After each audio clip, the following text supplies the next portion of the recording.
আসসালামু আলাইকুম প্রিয় দিন দরদি ভাই ও বোনেরা, আজকে যে বিষয়টা নিয়ে আমি এসেছি সেটি হলো বুকে হাত বাঁধার।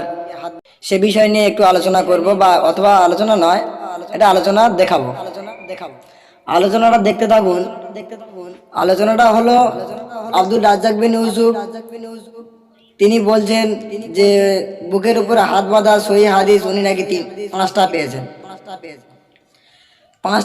পাঁচটা। আর আব্দুল রাজ্জাক বিন ইউসুফের সুযোগ্য পুত্র, উনি কোনো সহিহ হাদিস একটাও পায়নি। আরো বিভিন্ন ওলামায়েরা শায়েখরা আরো বিভিন্ন মতামত করেছেন, সেটা আমি আপনাদেরকে দেখাচ্ছি, আপনারা দেখুন। আল্লাহু আকবার বলে সালাত আরম্ভ করবেন। ডান হাতের কবজি বাম হাতের কবজির উপরে রাখবেন, এর উপরে বুকের উপরে রাখবেন। বুকের উপরে রাখার 5টি সহিহ হাদিস আছে। নাভির নিচে হাত রাখার 3টি জাল জয়ীফ হাদিস আছে। শুনলেন? আর নাভির নিচে হাদিস জাল হাদিস আছে, কিন্তু বুকের উপরে হাত বাঁধার হাদিস সহিহ আছে। চলো আরো দেখতে যাই, আরো কে কি বলে দেখি।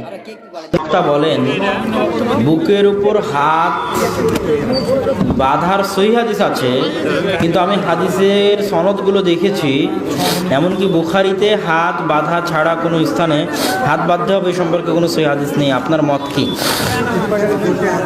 বুখারীতে বুকের উপর হাত বাঁধা বলে স্পষ্ট কিছু নাই, বলা আছে বাহুর উপর বাহু রাখতে। আর বুকের উপর হাত বাঁধার এক বাক্যে একটাই সহিহ হাদিস এরকম নাই। বুকের উপরে রাখার 5টি সহিহ হাদিস আছে। নাভির নিচে হাত রাখার 3টি জাল জয়ীফ হাদিস আছে।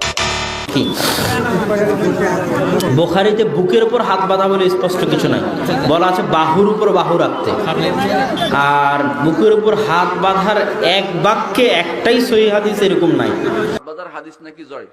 জি, বুকের উপর হাত বাঁধার হাদিসটা দুর্বল। বুকে হাত বাঁধার যে হাদিস এটা জয়ী। আবার আপনার রাগান্বিত হবেন যে আমাদের আহলে হাদিসরা তো অনেকদিন ধরে বলে আসছে, মিথ্যা কথা, হাদিস আসলেই জয়ী। আল্লামা ইবনুল কাইয়িম এই বুকের বাঁধাকে সহিহ বলতে রাজি হননি, বরং ইমাম আহমদ ইবনে হাম্বল, ইবনুল কাইয়িম আহমদ ইবনে হাম্বলের অনুসারী ছিলেন।